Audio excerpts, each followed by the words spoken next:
Welcome in to the TDN Fantasy live podcast, right? So we're doing some video. We're going to switch it up, let you guys hang out with us, and we're going to be doing a lot more video content. So excited to be hanging out with the guys. First and foremost, Jamie, you're hanging out in Chicago. What's the weather report in Chicago? How's my hometown looking? It's beautiful today. It's get upper 50s, lower 60s. I think I see a cloud off in the distance there on Lake Michigan as I look out my window. It is a beautiful day. It might not be quite as beautiful for passing offenses when we get to Sunday, but we'll get into that in a second. But right now, it looks like it's going to be a beautiful weekend here in Chicago. Jake and I are trying to make fall happen, right? So we're like, we got 2 days of it in Arizona, and then today it's going to be back up in the 80s, which we'll not complain about. Okay, it's not a complaint. It's more so like you got 2 days of like full blown fall, and you were like, ooh. All right. So he's in a hoodie. I'm in a turtleneck. We're pretending like it's still fall action here in AZ, although we'll be back to pool weather by the middle of next weekend, which, as I said, I will not complain about. So let's kick things off here, Jamie. You have a weather report for me and Jake to react to. So this weather report is going to impact fantasy football and football in general. So Jake and I do not know which games you're pulling. So feel free. This is your Vanna White moment. Take over. You're in charge. Yeah, I don't have like a green screen like to do the weather behind me, but I got a handy dandy legal pad here. But there are 4 games that caught my eye because I've already got some questions about it, and it's something that we need to discuss. 2 of the more lesser ones that are more of a wind-only type games, New Orleans, Chicago, as I mentioned earlier, winds expected to be sustained in the mid-20s with it peaking into gusts of 40, and they're going to be mid-30s in terms of weather. So I am not loving my New Orleans pick from the show. I'm starting to, I get worried about this dome team with a quarterback that doesn't have a big arm with that sort of wind and cold weather going on the road. It's going to be an interesting game, but could keep passing offenses down a little bit. The concern there is going to be is who are you starting outside of maybe Jared Cook anyway? Like you're still going to play Kamara, but are you playing any Saints receiver right now? Are you playing Deontay Harris? Are you playing Traquan Smith? I don't think Allen Robinson plays. So are you playing Mooney? Like you probably weren't playing a lot of those guys anyway, but it's going to significantly hurt the value of Drew Brees, who already was not in my top 12 to begin with this week. And it might actually be a nice little boost there for Alvin Kamara, because if you're too afraid to throw the ball down the field, especially in the wind, just those dig and dunk down the field with Kamara getting you 8, 9, 10 catches maybe in this game. The other one's Minnesota Green Bay, which has a lot more offensive implications. 25 miles an hour plus. It's going to be in the upper 30s. So keep an eye on that as we get close to game time. It should be sunny, but if that wind gets really, really bad, it's going to affect that downfield passing game a bit. The 2 bigger concern games for me. One is New England Buffalo. We're getting over 20 mile an hour winds in that game. It's going to be in the 40s and rainy. So that is bad. Again, you're not playing any Patriots anyway at this point, but that's bad news. You're still probably playing Diggs, but that's going to knock Diggs' value. It's going to knock Josh Allen's value down a little bit. I think Zach Moss could be a sneaky play in this game. If they're going to run the ball more, they seem to like him and want to get him involved, particularly around the goal line. That's one. And maybe the biggest one that I did not foresee is Vegas, Cleveland. 26 to 28 mile an hour winds, gusts over 40, in the 40s, heavy rain. That is the forecast right now. Again, something to watch closer to game time, but I love Derek Carr as a sneaky start this week. I like Rashard Higgins as a sneaky start this week. Nelson Aguilar is somebody that Jake's been mentioning for a while that was a guy that made my top 40. You have to be a little bit concerned if you're relying on any of those players this week, because if the weather is going to look this bad, this is probably going to be a Josh Jacobs, Kareem Hunt game, even more so than it was already going to be. So keep an eye on all of these games as you get closer to Sunday. See if you have replacement options available. And if you don't, be proactive ahead of time, because, look, you're still going to be playing your superstars, but those mid-level players that you were considering for a flex position, you might have a better option if things get this bad as we head into the weekend. So we're still a couple days away. Things can change, but it's not looking great in those last 2 games in particular, but 4 games in terms of heavy, heavy wind for passing games. I love the weather report. Yeah, the lake effect. It's gonna. I was gonna say it's a couple of those places I've been to and know how that feels. Chicago specifically, like That's best case scenario for the Bears. Like, I'm looking at them going, best case scenario is that it's windy and cold and Drew Brees has to play outside and his already slow down arm is not going to handle the wind well. Like, it screams grimy football game, which I'm all here for Chicago. The other games, though, like the Cleveland game, I guess, Jake, you've been there, you've been around. I'm guessing that game and the Buffalo game are going to be that could impact a lot of fantasy teams, because if you all of a sudden you can't throw the ball very well, both teams are going to try and win on the ground. Yeah, I mean, Cleveland is a mother. That stadium literally is sitting on the Lake Erie, and it has this big V in one corner that it comes in and just whips.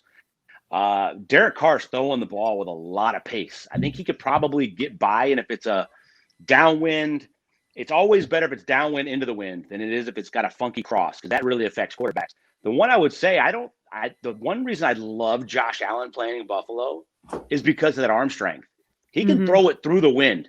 And I'm telling you right now, I've been in Buffalo. When it's blowing 20, it feels like it's blowing 50. There's this, I was talking to Joe Marino the other day for his Bills podcast.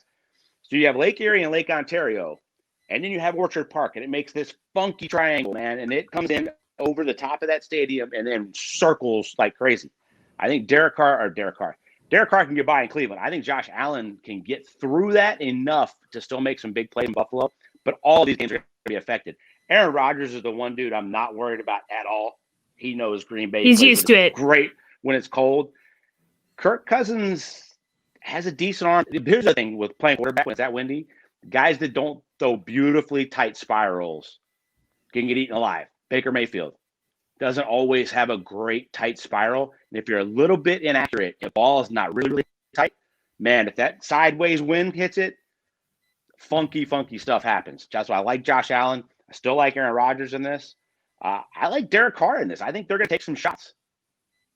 It's definitely going to impact people. I think you're going to want to know the team, know the tendencies. I think you brought up a lot of good points. Obviously, Aaron Rodgers knows how to play outside. Kirk Cousins, not feeling so confident about that one. Mostly because Minnesota is not an outdoor team. Like, people are like, oh, they're in Minnesota, but Minnesota plays in a dome. Like, that's the thing, is like, you're not used to playing in a cold weather environment. And trust me, Lambeau is terrible. It's cold as shit. It's so hard to play there. It is.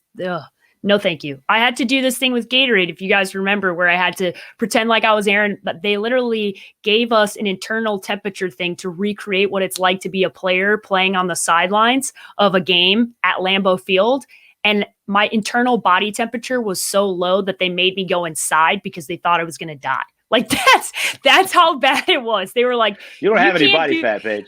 They're like, you can't do this workout thing anymore. You got to go inside. Your body says you're heading to a point that's not good. And I was like, this is what they deal with? They're like, yeah, but you're not them. That's this point. And I was like, what? Elite athlete? What are you talking about? I don't understand. I don't get it. The one other thing in Buffalo, if it does rain, you get so much freaking colder when you're wet. I remember playing there one time, and they got the heaters. Remember the propane, like, jet engine heaters? I damn near burned the shoelaces off my kicking foot because I'm trying to warm the damn thing up so I can feel it before I go out there. And it wasn't even that cold. It was just this bitter wind coming off the lakes. If it is raining, that game could be close. That was one of my locks of the week in our Against the Spread show that I'm a little bit worried about, because Buffalo doesn't stop the run very well, and they don't run it that great. So if it is coming down to like running, that game could be really, really close. I don't know. I mean, they're still getting some extra points there. It should be like a 6 or 7 point game, but that one could be interesting. Especially what it looks like without Stephon Gilmore for New England too. Like, that's another big. Never mind. We're good. We're good. I'm surprised you guys you're not afraid, since Cam Newton went to the podium and said that he, basically gave himself a pep talk at the podium. It was one of the weirder things that I've ever watched. I was like, I quit listening to anything Cam said about 5 years ago. It was kind of strange. All right, moving on. Best start of the week. So we're going to give you our best start, as in individual player of the week, and then best bet of the week. So Jamie, why don't you kick things off, your best start of the week? I'm going to go Giovanni Bernard. I think Joe Mixon's not playing again. He's still not practicing as of today, which is usually an indicator that he's not going to be in that game. For whatever reason, between like ESPN and Yahoo projection outlets and all this other stuff that people do pay attention to, they still think Joe Mixon's playing. And then so Gio Bernard is still available in a lot of leagues. He's still like projected to get like 6 or 7 fantasy points. Got you 18.1 last week. Tennessee's allowing the 12th most points to fantasy running backs this season. I think that game's a shootout, and they're going to have, and Cincinnati's going to have to throw the ball a lot to keep up with what Ryan Tannehill and Tennessee are going to do. It's going to be a lot of those dump offs, 4, 5, 6, maybe even 7 catches for Gio Bernard. I love him this week. I think he's a borderline RB1. Like, I don't just like him. Like, he is a must start this week, assuming Mixon is out. And even if Mixon is somehow a surprise active, I still think he has flex value. Yeah, I like that one a lot, Jamie.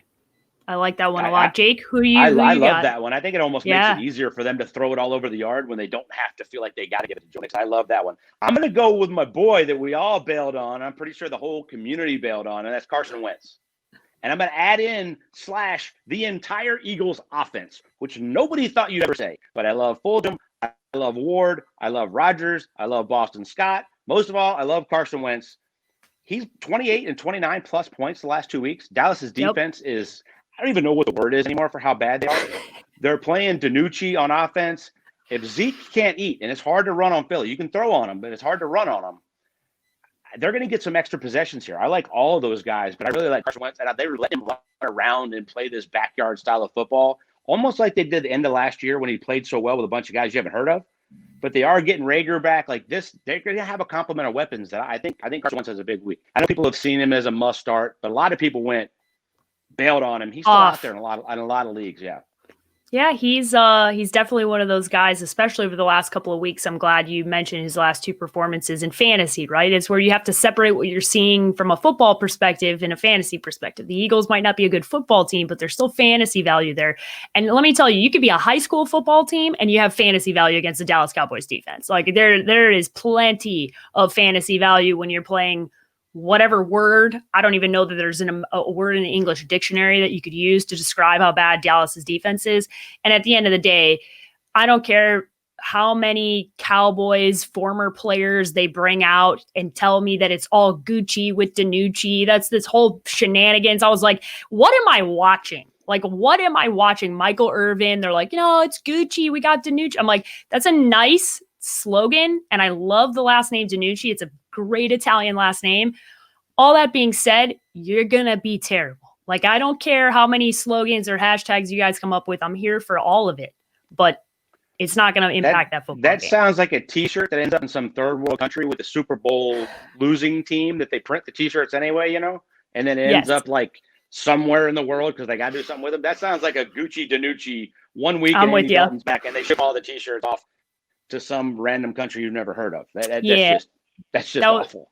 That was a Michael Irvin special. I had a good laugh over it, but it's wearing not a robe in a church. Yeah, it was beautiful. Yes. Yeah, it's not going to be all Gucci with DiNucci. I can assure you of that. And I can assure you the Gucci brand wants nothing to do with Ben DiNucci. I can definitely assure you of that. Worst start of the week. Before you get into your best bet, I want you to go let's stay fantasy related before we get into the gambling stuff. What is the worst start of the week for you, Jamie? Who are you dunking on? This is where I implore people not to get cute, especially at a position that we have plenty of options. Please do not start Tua Tagovailoa this week. Thank you. Don't do it. I'm watching him getting picked up in a lot of leagues. I know there are people that are be tempted by the unknown, and that always gets people. Well, we don't know yet. Like, we don't know that it. Don't be tempted by the unknown. The Rams are in the rank in the top half of the league against passers in every stat. They allow the 4th fewest passing touchdowns. They're like, this is not good news. I'm excited to watch Tua play. I want to see how he looks out there. I want to see how this Miami offense looks, but I think it's going to be, he's going to get hit a lot. I think it's going to be a lot of dump down stuff to Myles Gaskin, maybe some short things to Mike Gesicki. But I don't think this is going to be a dynamic game for him or this Miami offense. Just don't get cute. There are plenty of good quarterbacks out there this week. He's not a top 20 option. If you're in a 2 QB league, you don't have a choice. You have to play every starter. Like that's just how those leagues work. But in a single QB format or even in a super flex format, I would not be excited to put him out there. Like, I just don't get cute. There's really no logical reason to do it anyway, but I know he's going to end up with like a 5 or 6 or 7% start percentage that makes in single QB leagues, which makes no sense whatsoever. All in South Florida. Miami fans, we implore you, don't do stupid things. Looking right at you, Kyle Krabs. Okay? Don't be doing anything dumb around here. We don't need to be starting Tua Tagovailoa this weekend in fantasy football. I'm actually boycotting that game on behalf of Ryan Fitzpatrick, so I want none of that game because of my boy Fitz has been done dirty. Jake, who's your worst start of the week? I got a couple. One is not my worst, but it's on the level of like, I'm not playing him. Okay. That's Amari Cooper. Now, Danucci's got a week to get into this offense and figure out what they're going to do. I think they're going to try to lean on Zeke. But if you're a young quarterback, you're going to lean on that guy in the slot more than a guy outside. And you're not going to trust Darius Slay following Amari Cooper, which all the reports are big play Slay is going to follow him. Held him to like 4 for 48 the last time he did that. I think they're still going to force it there a couple times, but I think CeeDee Lamb has a bigger game in that slot role just because Danucci's going to want it out of his hands fast if Fletcher Cox is eating this awful offensive line. The other one would be whoever is the running back for the Giants, whether it's Gallman or Freeman. It's an awful start. Yes, the running back position is awful and it is banged up, but this is your worst case scenario playing the Bucs defense on Monday Night Football. They're not putting up anything. They have held Josh Jacobs to 10 for 18 and Aaron Jones 10 for 15 the last 2 weeks. Yeah, you might get a couple dinky-dunky catches, but it's not a good start. Yeah, I would stay far away from starting any running back against the Buccaneers, especially if you're the Giants behind that offensive line. I can assure you the Bucs front seven and company are going to feast on that Giants offensive line that has not been very good. And Danny Dimes is probably going to have a couple of turnovers himself. Best bets of the week, guys. So obviously, you guys can watch our Against the Spread show. We do only gambling on that show. But if you're a podcast listener, we want to at least give you something, right? We want to give you something that you can take into the weekend, especially since we're recording this on a Friday with a couple more updates of the line. So, Jamie, what did you go? You went to Bet Online. You saw, okay, there's a little tasty bet of the week. What is that bet of the week for you? You're going to have to wait a little bit because of COVID testing has taken this line off the board. But I still want to reiterate, it's my favorite bet of the weekend. It is the Chargers Broncos over on 44 or 44.5, whatever it comes back at. Look, I'll rerun these same stats again. I'll bring back out the handy dandy legal pad to break down some of the stats for you. Chargers averaging 32.3 points per game the last 3 weeks. I don't know if you've watched Justin Herbert lately, but he good. Denver, they gave up at least 28 points in 3 of their last 4 games and gave up, 43 to Kansas City last week? Not great. And as much as the Denver offense is meh, they're still averaging 19 points a game, which is more than enough. If they get to 19, this is flying over. I love that this week. You're going to have to wait a little bit. Nothing should change this line. Like there's nothing that should jump this to 46, 47, 48. They're just kind of waiting to see how the testing stuff goes. Everything looks to be okay with the Chargers. There was a new test today that was positive for Denver. I think it was Graham Glasgow was the name that was reported, the offensive lineman. So I don't see this jumping to a ridiculous line. You might have to wait until late Friday night or Saturday, maybe even Sunday morning to make this bet. But I would keep an eye on this one because this line, as I said on the show, TDN Against the Spread, was flat out wrong. This total was wrong. It should not have been this low. It's a beautiful day in Denver. We talked about 4 games that are not beautiful days. It is a beautiful day in Denver on Sunday. Like there is no weather concerns whatsoever. It's that should make you like this one. You've stayed consistent. So Jamie's all aboard this one and Jake was too. Jake, what's your best bet of the weekend? Well, Jamie mentioned who not to start, and that's Tua. This line is absurd. The Rams minus 3.5 against the Dolphins in Tua's first start in Miami. The Rams offense, as Jamie's mentioned so many times, has been spectacular on the road so far this year. And Tua, I've seen all these made-up narratives when you have no idea what you're going to see. Nobody's seen him since the injury. Nobody's seen him with this plethora of weapons and 2 rookies on the offensive line playing Aaron Donald and playing Jalen Ramsey, and this Rams defense has played really well. This line made 0 sense to me whatsoever. The Rams minus 3.5, I got it all day and then some. I cannot fathom a way that this doesn't happen. By the way, as good as Herbert and Joe Burrow have been, where they have 2 wins between them, yeah, you're expecting Tua's going to come out and play close enough against this Rams team to keep it within 3? I don't see that. Nope. It's a really good point, Jake. And I do think the Miami Dolphins roster is a little better than some of those guys, or they're playing better, not across the board, but that is an important point to remember. Like these, as good as Burrow and Herbert, it's like the reason they got drafted is because the team was in the bottom 10, bottom 5 to make these draft positions because the team is not very good, right? Like that's why they were in a position to draft a quarterback. There's a reason why they're down there. And you're seeing a lot of that. I'd say the Chargers have beat themselves quite a few times, which is nothing new. If you've been following the show, the Chargers are always a team that we're like, we don't know what you're doing. But I think specifically with Tua, it's such an unknown, right? And to Jamie's point earlier, you're looking at this, and I think there's a lot of people that are leaning on the like, I want to go with the upside, right? Like I want to go with the best case scenario. Whereas to me, I'm looking at this and I'm going, I don't know. He had Jerry Jeudy and Henry Ruggs last year. Like might be a downgrade at wide Devonta receiver. Smith and Waddle. And, I mean, come on. Here's where the issue is, though, and this is where I think when you don't see a player, you just falsify what you think that upside is. So let's not say it's Tua. Let's say it was Drew Brees playing the Rams.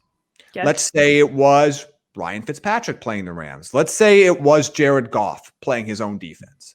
Where would you have him or any of those three players this week? Maybe midway, just outside of QB1 range, maybe in that 11 15. to QB14. I was going to say somewhere between 11 to 15. That's so the upside is QB15. That's your upside. Your downside is he loses you your matchup. Like, is that worth it? Like, I think there's this weird, like, what is his true upside? Like, it's now, if the Dolphins were playing, I know maybe this is not, if the Dolphins were playing Dallas's defense on the road, I can at least see you saying, well, the upside is a high school quarterback might be able to get you 20 fantasy points. I could see at least, I still wouldn't start him, but I could see that argument. This is a bad matchup. Like, this is a matchup where you would probably go, I might look to the waiver wire this week for guys that have been in your lineup already this year. That's what I don't see where the upside here is for Tua. I mean, Ryan Tannehill and Wentz are on a lot of leagues for somehow. They are. It's crazy. Here's another thing. The Rams are still running it more than any team in the league. Tua's not going to have that many opportunities. He's going to go 3 and out a bunch. Yes. I mean, when I say I'm going to pump the brakes on Tua, if you want to go all in, it's like you're cutting your brakes going downhill, and you hope you stop, because this could be a crash landing of awfulness. Just back up a little. There's so many unknowns, and when it comes to fantasy, I'm not touching this at all. Gambling wise, I'm taking the Rams as lock of the week. Mm-hmm. It was less than a year ago. I was at the game. LSU, Alabama, where Tua got hurt. Less than a year ago that he went out and they talked about how long it might take him to come back and all of these things. And I know our guy, Kyle Krabs, he was at Tua's last start with me at Alabama, LSU, and he's going to be at this game in Miami. I know there's a lot of excitement for this, but it's one of those things. It's kind of, guys, collectively, don't let the fan goggles go on. I know there's a lot of people in the draft community, a lot of people that are draft network junkies that love Tua, are very excited. Don't let the fan goggles go on. Just sit back and listen. I hope he looks great. I hope it's amazing. It will be fun if that happens, but just pump the brakes a little bit. One more Don't thing. put any money behind it. How many phenomenal quarterbacks have we seen, including the greatest of all time, struggle in week 1 and week 2 with no preseason? This dude has played three plays.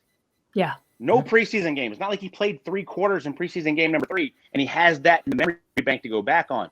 This game is going to be faster than anything he saw at Alabama. And yes, he played at a very high level, but it's still going to be completely different. This first half is either going to go great because he's going to rely on his athleticism and he's going to just force it and make some plays, or it's going to go really, really bad, and then who knows what's going to happen.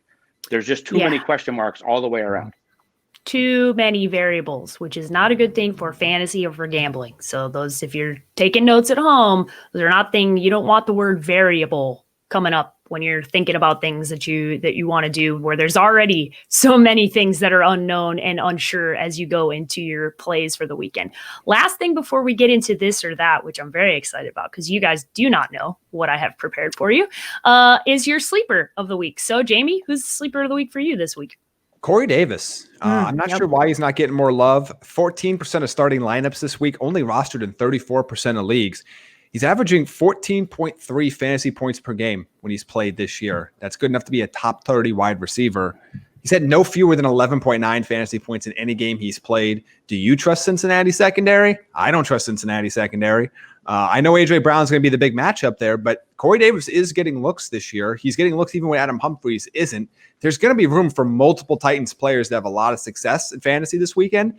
And again, I'm shocked. 14% of starting lineups. I don't get it. Like, wow. Corey Davis is a top 30 option this week. Yeah, definitely. Yeah, I'm starting him in one of my leagues. I picked him up in the league I play in with Barron and those guys, and it's a little unfair. They're just, at this point, I'm like, can you guys put some other people in this league so I have somebody to compete with, because they're letting me pick up these guys left and right. I'm like, yeah, no thanks. It's been a fun one this year. Jake, who's your sleeper of the week? I got two. One is a guy that bounced back last week that a lot of people forgot about, Leonard Fournette. He took over that Shady McCoy role, playing in the shotgun, playing third down, 2 minute, and looked damn good. People forget that he led the Jaguars in catches last year with 76. I think he's a 5 to 8 target guy a week moving forward, regardless of how the game flow goes. I think that continues Monday night. I think it's more of the passing game. I like him in PPR. I think he's going to have some carries too. They're working him back. Rojo should have a big first half. But that's one guy that I think a lot of people forgot about after a really big game early. He was hurt for a few weeks. They let him get 100% healthy, which we've seen all the reports on. He should look really good. The other one's Henry Ruggs, that started off hot, got hurt, backed up, and then he was kind of hit or miss. He had a decent game against Kansas City. We only took 2 shots. But the Raiders are taking a couple shots a week. And if it's windy, whatever, his speed is just a difference maker. And if he's healthy enough, and he looked pretty good last week at times, I think that's another sleeper that you could pay attention to. It's all upside. You could get kind of bit in the ass on that one, but there's some upside there. That tends to be the case with sleepers, though. You're taking a little bit of a risk when you're picking somebody up that isn't there. You're not getting surefire things. That's why I wanted to give you 2, because I think Fournette has a pretty high floor anymore, because I really think he's 5 to 6 minimum targets a game. Yeah, I have Fournette as a top 30 running back this week. I like it a lot. Just my only concern with him is that if the Bucs get up so huge that both backs are not going to be used a lot late in the game. Keyshawn Vaughn's playing late in the game. Yeah, but otherwise, yeah, he's absolutely somebody that should be on your radar.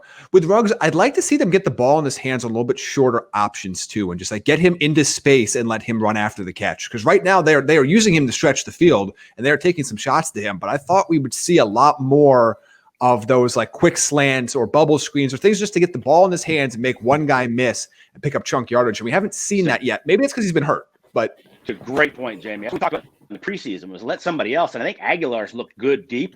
Yes. They could peel him off underneath, bring him across on that drag route, which Carr throws really well. And now you've got some space. So you can stretch it horizontally and then get up.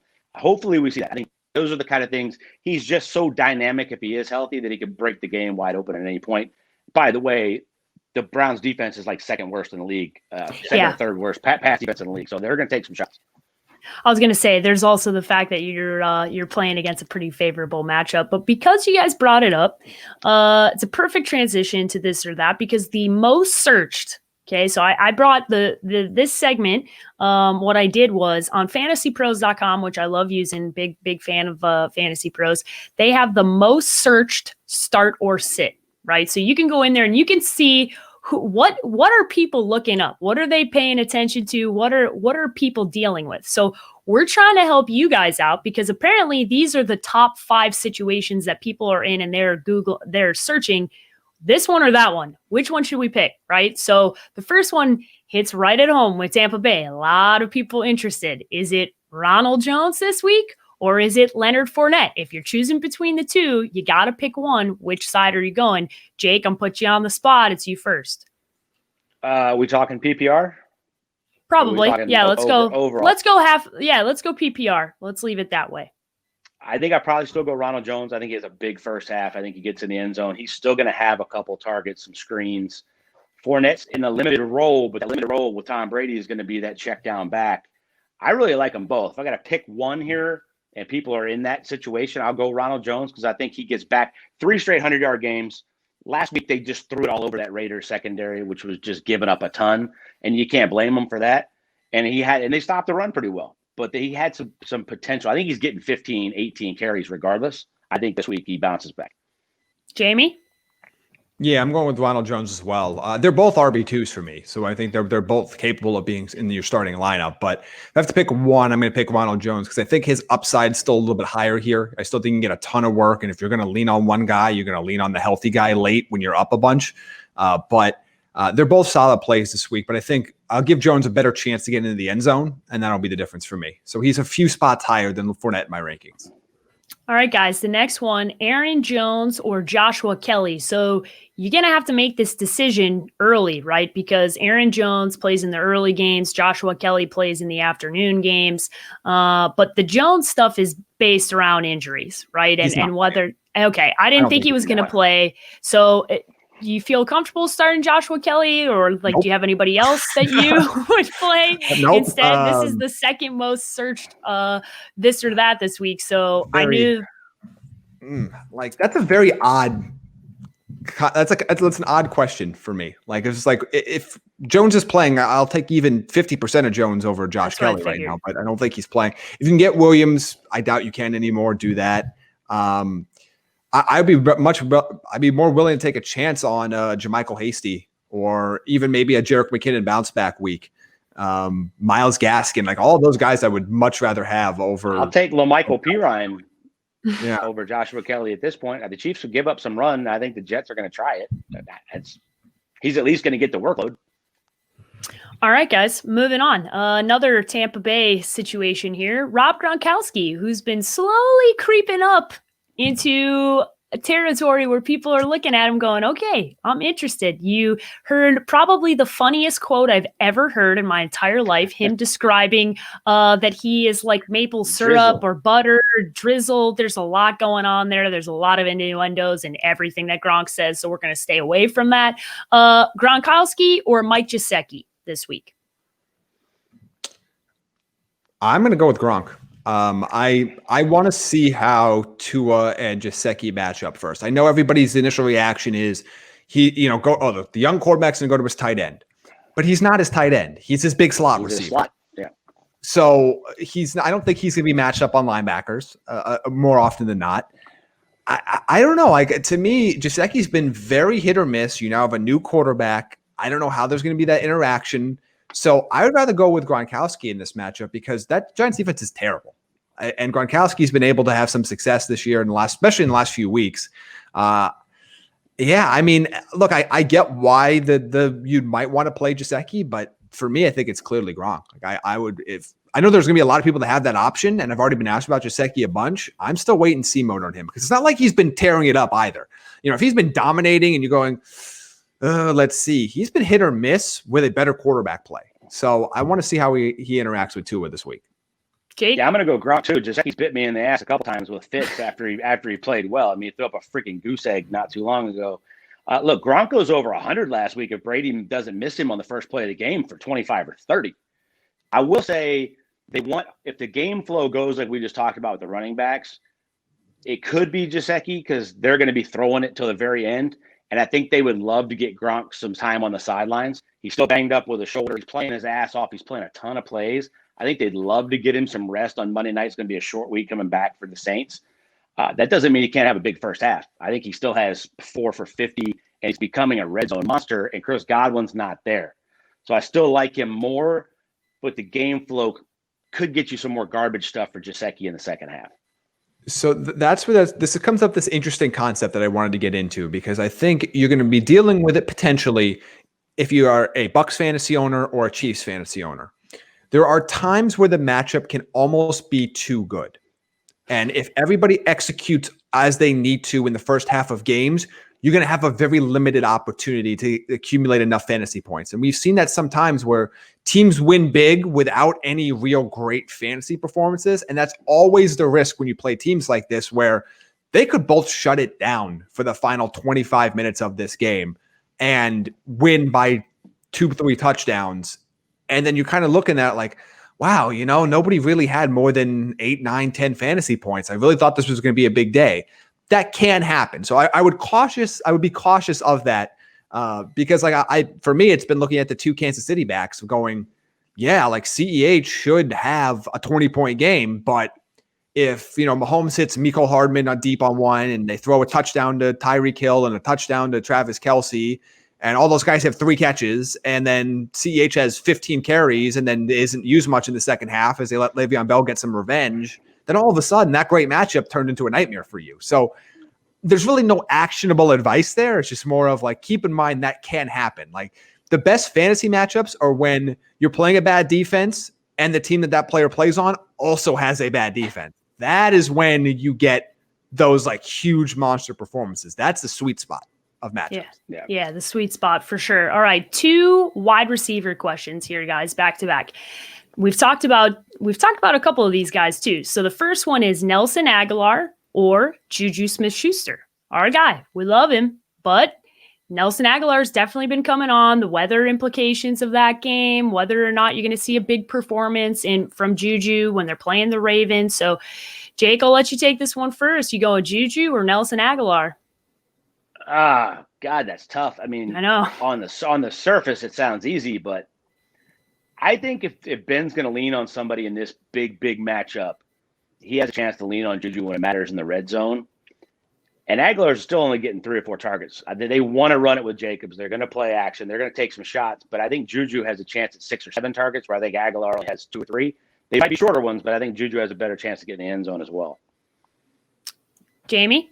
Yeah, I'm going Juju as well. They're about 10 spots apart in my rankings. Okay. I don't have Juju as a wide receiver 2. He's in that wide receiver top of the wide receiver 3 range for me. But if you're going to beat the Ravens, I think you have a better chance to beat them inside in the middle of the field on some short plays. Look, the Ravens have been good this year on defense, but they aren't as good as they were last year, as we've talked about on the podcast before. And even with these added elements, concerns in Cleveland, it scares me even more. So I would still roll with Juju in this game. Keep Aguilar on your bench, or he's a potential flex option for you, and depending on what your receiver situation looks like. But I'd roll right back out there with Juju and hope he gets you another 5, 6, 7 catch game. All right, guys, the last one here. Devonta Parker or Corey Davis? Jamie, you take this one first. That's a fun one. So I'm looking right now where I have him in my rankings, and you're gonna laugh. I have Corey Davis 29 and Devonta Parker 30.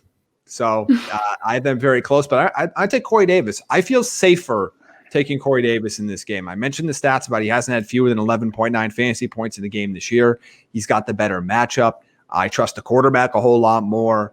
I know Parker has a chance to get you, has a better chance to score than Corey Davis does, even though Corey Davis has gotten the end zone a couple times this year. But I just feel safer going with Corey Davis this week. I'd be perfectly rolling with him out there. If you're a major underdog, maybe if you're one of those things where you've had a bad Thursday night matchup and you're projected to lose by 30 points and you need someone that has a better chance of catching 2 touchdowns, maybe Parker, especially in garbage time. But to me, in 95% of circumstances, I'm going to roll with Corey Davis. Jake? Yeah, I agree. I've got Parker. I'm sitting on the bench. The Rams don't do this a ton, but if I'm the Rams, I'm taking Parker out of this game. I'm like, it's not. Jalen Ramsey has thrown a couple freaking fat burgers up there this year where he gave up nothing. If I'm playing this rookie, I'm blitzing him. I'm giving him different coverages, and I'm taking Jalen Ramsey and I'm putting him on Devonta Parker. And if that's the case, you're looking at 3 for 30 as your best option here. Corey Davis, I think, has a much higher floor. I agree with Jamie. I think they're in a shootout. I think they're going to have to score because their defense isn't great, and the Bengals offense is putting it up on everybody. So I think Corey Davis probably has 7 targets in this game. That's the way I'm going. All right, guys.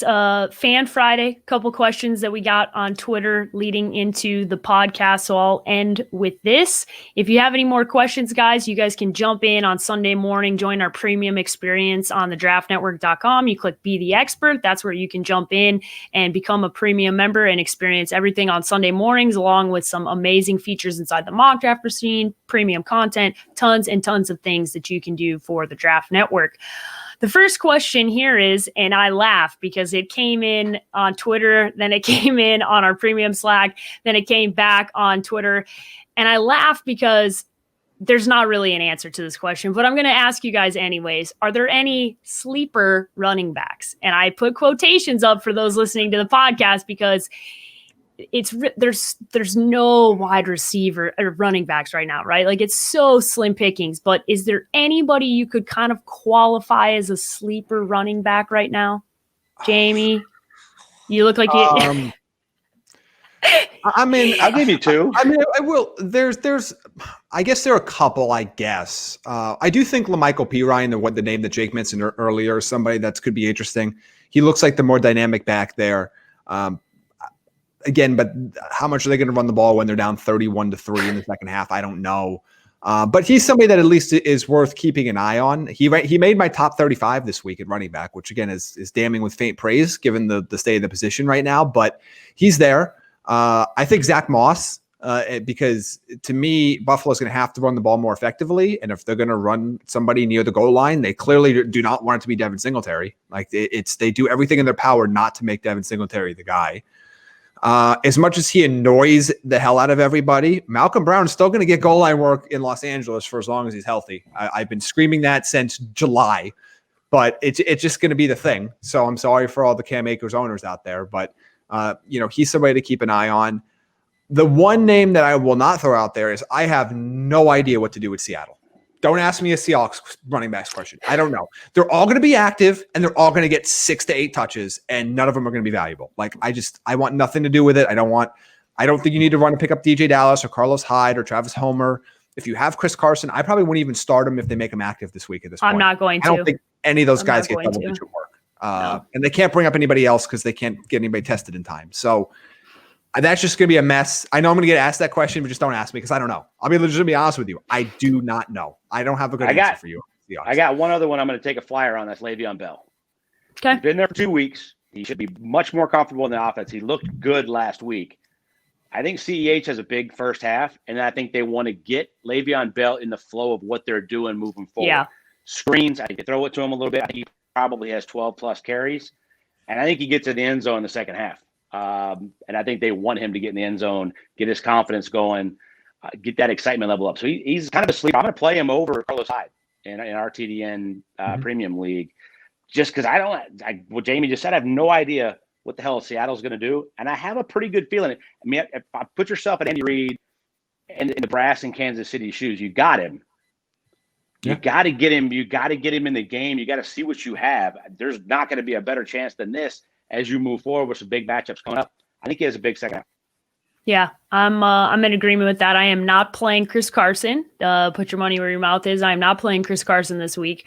I am playing Le'Veon Bell in a league. And I don't think I've ever sustained so many injuries in a fantasy football league ever. I don't remember a time where I legitimately lost like the first 3 picks that I had in like all my leagues, almost. Like it's been a rough year across the board between everything that's gone on injury wise and just superstar name value. But you got to build those benches. You got to go pick up those guys and you got to play the waiver wires. It's the best way to try and get yourself back into the dance. Final thoughts here. We've reached the end of the podcast. Jake, I will let you go first. Interesting week. I'm glad we brought up weather, right? We're talking about Thanksgiving coming up, Halloween weekend. We're getting close to November. The weather changes. Football changes when the weather changes, people. Wind matters. The rain matters. You saw snow last week in Denver.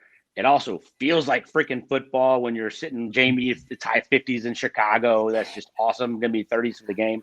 But it matters. It matters in fantasy. It matters in real life football. Pay attention to that stuff, because it's only going to get worse. It's only going to be more of a factor moving forward. That's my final thoughts is like, it's that time of year, start paying attention to the weather reports as well as all this other stuff you're looking at before you see lineups.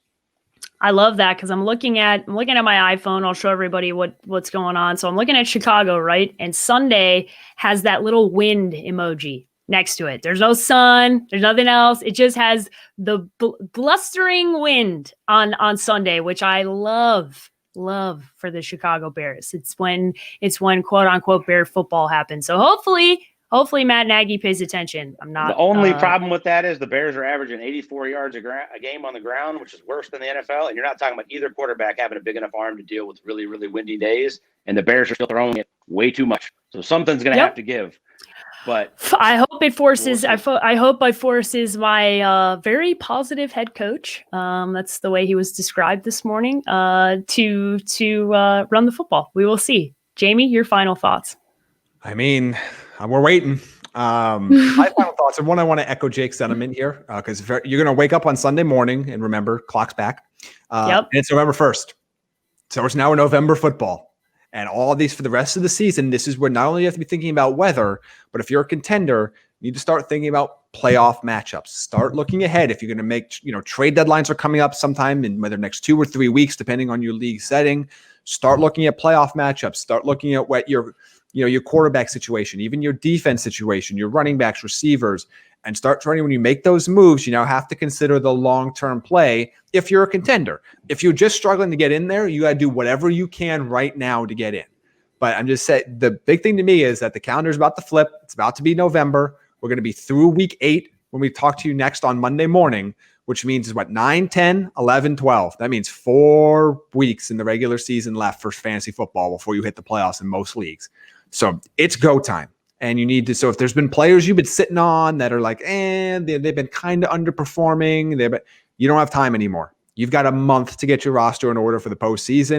And you're going to start looking ahead at matchups. Who's playing outdoors in December? Who's playing the best defenses in December? Who has historically struggled in those scenarios? What teams are going to change their philosophies? Are going to become more run heavy? All those things need to be factoring in your mind now, because everybody's going to think about them as we get to Thanksgiving. You need to be ahead of the game. Yep, it's good advice. Don't hold on to those September narratives either. Things change during the season. If you think you're going to see the same thing from some of these teams that you saw in September, you're a fool. Look at what they've done the last couple of weeks. Don't worry about what they did 5-6 weeks ago. One of the things, I can't wait till next week. Jamie and I have been on a freaking roll, and we've kept it pretty quiet. Jamie's is interesting as long as he's not picking in prime time. He's absolutely don't let me pick prime time. Killing the schedule, but I think we're like 2 games apart, but we'll have our first half of the season done. I can't wait to see where it is. I think we have another solid week. Our picks against the spread have been really, really good. Yeah, especially considering I've been paying attention to how everybody in the kind of in sports media does it. And it's funny, everyone does against the spread, but they don't pick all the games. They pick only the games that they like, and then they keep tabs on those games. So that we're keeping it honest for you, because I think if you're going to pick the games, you got to pick all of them, right? You can't just go, hey, I'm going to pick these games, right? We differentiate the locks, right? That's what that's for. But I think it's good that you got to pick all the games. What's your knowledge of the whole league? You can't just sit back and go, well, I kind of like 5 games this week. No, that's what the locks are for. So really excited to see where you guys land and see how the weather impacts moving forward, because that's where your girl. That's where my heart is, with running the football and playing defense. All these teams that haven't been able to play defense, all of a sudden, you're going to look and you're going to go, okay, Seattle, what you got playing San Francisco on Sunday night, like on Sunday, right? Like, can you shut anybody down? Because they're playing backups, like a lot of those positions. If you can't do that, you're not a Super Bowl contender, right? And I think there's a lot on the line as we start to flip and pay attention to some of those things, because bad defense has been a thing across the league. You're not going to be able to play like that if you have Super Bowl aspirations. So very, very interested to see how this week ends up shaking out. Jamie, how can everybody follow you and read your rankings as they head into the weekend and make last-minute decisions on Sunday morning? You can follow me at Jamie Eisner on Twitter. You'll see a full rankings update coming later today on Friday in the afternoon. So once I tweet it out, you'll be able to see that update. And late Friday night, early Saturday morning, depending on when they get posted, I've been posting the player props that I like each week, the plus odds only. So all the player props that I like that are return you more money than you would invest. So I think that's a fun little way, fun little switch on the way that a lot of player props are out there, because unfortunately a lot of them are juiced. You see a lot of people like, oh, I like this player prop and it's minus 147. Yeah, no like, thanks. Well, okay, but you now need to start winning. Instead of like 53% of your bets, now you have to start winning like closer to 60% of your bets to get your money back. With these, if you go 50-50, you're profitable. If you go 45-55, you're profitable. So there's some really fun ones out there. Take advantage of some of these markets of unknown players, like Curtis Samuel last night with this total yardage prop. Had a big night. So there's some really fun ones out there. So check that out at thedraftnetwork.com and at Jamie Eisner on Twitter. Yeah, it started off hot for the week. I text Jamie. It was like midway through the second quarter. I was like, what's up, Curtis Samuel, baby? We're looking good. Check. It's a good start to the week. That's a big old check mark. Jake, how can everybody follow you on social media? At Arians NFL on Instagram and at Jake B. Arians on Twitter. Yeah, be sure you guys check out. He's new to the new account on the gram, so make sure you guys are following it. We've got some good graphics that intern Henry behind the scenes is taking care of, putting out some video clips from the shows and really expanding the brand for everybody. So a little shout out to Henry behind the scenes, since I made fun of him coming into the show. Have to give him a last second shout out here on today's podcast. You guys can follow me as always at the _sports page with an I on Twitter and Instagram. Please follow the show at TDN Fantasy, and as always check out thedraftnetwork.com for all your rankings that you might need on Sunday morning.